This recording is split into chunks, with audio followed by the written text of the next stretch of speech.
একান্ত সমস্যা হয়, রোজা রাখতে পারতেছেন না, সেটার ব্যাপার আলাদা, কিন্তু রাখলে অনেক ফজিলত আছে।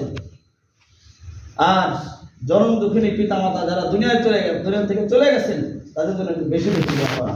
তারা এরকম কবর থেকে আপনাদের জন্য এরকম চাতক পাখির ন্যায় তাকিয়ে আছেন, এরকম কোন সময় আমার সন্তান আমার জন্য একটু দোয়া করে।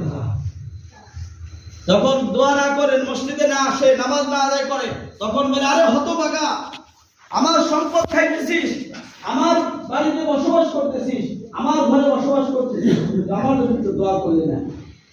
বদদোয়া করতে ভাই, বদদোয়া করে তো লাভ নাই। লাভ হলো দুনিয়ায় থাকা অবস্থায় সন্তানকে শিখে গেল, দিনের শিক্ষায় শিখে গেল। যে কথাগুলো বললাম, আল্লাহ পাক সর্বপ্রথম আমাকে আমল করার তৌফিক দান করেন। সামনে যারা আছে সবাইকে আল্লাহ তাআলা আজকে রাতকে গনিমত মনে করে যার যার নিজের যে সমস্যা, প্রত্যেকের সমস্যাগুলো আলাদা আলাদা ভাবে নিজের আল্লাহ তাআলার কাছে উপস্থাপন করবা। কোনো মাধ্যম নাই, আল্লাহ তাআলার কাছে কোনো দরখাস্ত দিতে কোনো মাধ্যম নাই। দুনিয়ার নেতার কাছে যদি কোনো দরখাস্ত দিতে হয়, সাথে যে দরজা দাঁড়া আছে